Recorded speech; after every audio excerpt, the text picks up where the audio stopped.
সম্মানিত উপস্থিতি, আমাদের একটু সাবধান হতে হবে, বিদআত থেকে বাঁচতে হবে যে কোনো মূল্যে। ইসলাম বিবেক দিয়ে চলে না, ইসলাম কখনো আবেগ দিয়েও চলবে না, বিবেক দিয়েও চলবে না।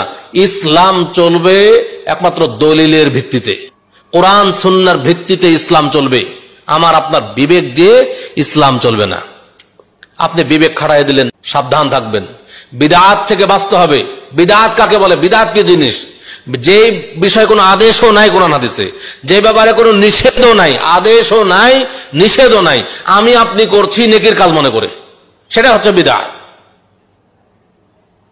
এই বিদআত থেকে বাঁচতে হবে। রাসূল সাল্লাল্লাহু আলাইহি ওয়াসাল্লাম বলছেন, কুল্লু বিদআতিন দালালা, প্রত্যেক বিদআতই হচ্ছে ভ্রষ্টতা, ওয়া কুল্লু দালালাতিন ফিন্নার, এবং প্রত্যেক ভ্রষ্টতার পরিণাম হলো জাহান্নাম। রাসূল সাল্লাল্লাহু আলাইহি ওয়াসাল্লাম বলছেন, মান আমিলা আমালান, যে ব্যক্তি কোনো আমল করবে, লাইসা আলাইহি আমরুনা, সেই আমলের পেছনে যে আমার সমর্থন না থাকে, আমার নির্দেশনা না থাকে, ফাহুয়া রাদ্দুন, তা প্রত্যাখ্যাত, পরিত্যাজ্য। রাসূল সাল্লাল্লাহু আলাইহি ওয়াসাল্লাম বলছেন, মান আহদাসা ফি আমরিনা হাযা, যে ব্যক্তি আমার এই দ্বীনের মধ্যে, ইসলামের মধ্যে নতুন কিছু সৃষ্টি করলো, মা লাইসা মিনহু, যা আমার এই ইসলামের অন্তর্ভুক্ত নয়, ফাহুয়া রাদ্দুন, তা প্রত্যাখ্যাত, তা পরিত্যাজ্য, গ্রহণযোগ্য নয়। শুধু ভালো মনে করে করলেই হবে না, ভালো কাজ কোরআন সুন্নাহ দ্বারা প্রমাণিত হতে হবে। যদি ভালো কাজ কোরআন সুন্নাহ দ্বারা প্রমাণিত না হয়, তাহলে এই ভালো কাজ করে আপনাকে জাহান্নামে যেতে হবে, কারণ আপনি বিদআতকারী হবেন। যেমন আল্লাহ তাআলা কোরআনে বলছেন যে, কুল হাল নুনাব্বিউকুম বিল আখসারিনা আমালা, আমি কি তোমাদেরকে বলে দেব ক্ষতিগ্রস্ত আমলকারীদের সম্পর্কে? আমলকারী ক্ষতিগ্রস্ত হবে।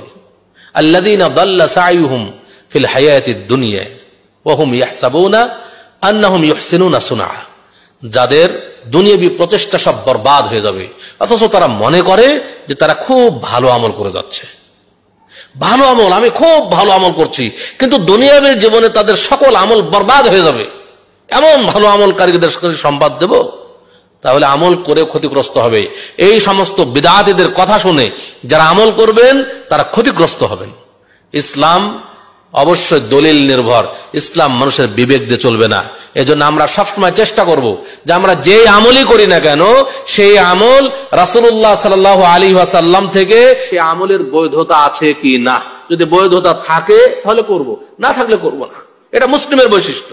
কারণ ইসলাম আমার বাবার তৈরি করা ধর্ম নয়, আপনারও বাবার তৈরি করা ধর্ম নয়।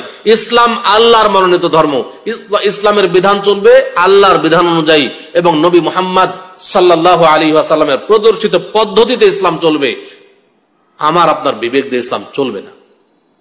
তাই আসুন আমরা ইসলামকে সঠিকভাবে মানার চেষ্টা করি, ইসলাম ওইভাবে বোঝার চেষ্টা করি যেভাবে রাসূলুল্লাহ সাল্লাল্লাহু আলাইহি ওয়াসাল্লাম বুঝেছিলেন, ইসলাম ওইভাবে মানার চেষ্টা করি যেভাবে রাসূল সাল্লাল্লাহু আলাইহি ওয়াসাল্লাম মেনেছিলেন, যেভাবে সাহাবায়ে কেরাম মেনেছিলেন। আমরা নিজের মন গড়া কোনো কিছু বানিয়ে না নিই ইসলামের মধ্যে। আল্লাহ তাআলা আমাদেরকে এই বিষয়ে সতর্ক থাকার তৌফিক দান করুন, এবং এই সমস্ত বিদআতি আলেমদেরকে আল্লাহ তাআলা হেদায়েত করুন। আমরা তাদের হেদায়েতের দোয়া করছি, আল্লাহ তুমি এই সমস্ত বিদআতীদেরকে হেদায়েত করো, আমিন। এই বলে আজকের আলোচনা এখানে শেষ করছি। আকুলু কাওলি হাযা ওয়া আস্তাগফিরুল্লাহ লি ওয়া লাকুম ওয়া লিসাইরিল মুসলিমিন ফাস্তাগফিরু ইন্নাহু হুয়াল গফুরুর রহিম। আসসালামু আলাইকুম ওয়া রাহমাতুল্লাহি ওয়া বারাকাতুহু।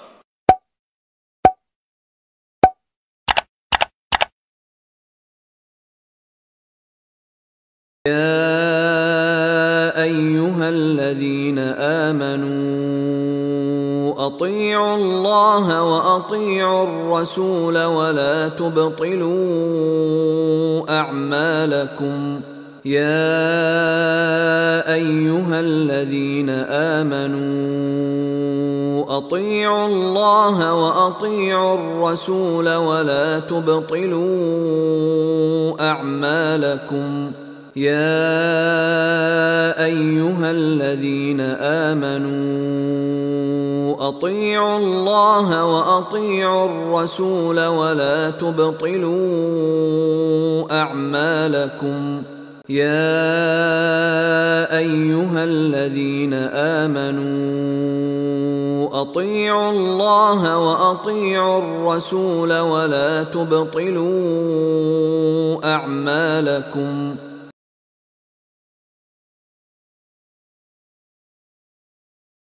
يا أيها الذين آمنوا أطيعوا الله وأطيعوا الرسول ولا تبطلوا أعمالكم হে মুমিনগণ, তোমরা আল্লাহর আনুগত্য করো এবং রাসূলের আনুগত্য করো, আর তোমাদের কর্ম বিনষ্ট করিও না। O you who believe, obey Allah and obey the Messenger, and make not vain your deeds.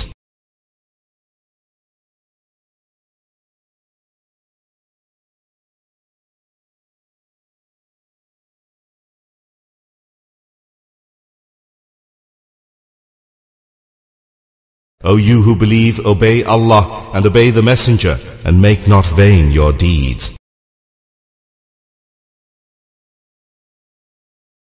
হে মুমিনগণ, يا أيها الذين آمنوا أطيعوا الله وأطيعوا الرسول ولا تبطلوا أعمالكم হে মুমিনগণ, তোমরা আল্লাহর আনুগত্য করো এবং রাসূলের আনুগত্য করো, আর তোমাদের কর্ম বিনষ্ট করিও না। O you who believe, obey Allah and obey the Messenger, and make not vain your deeds.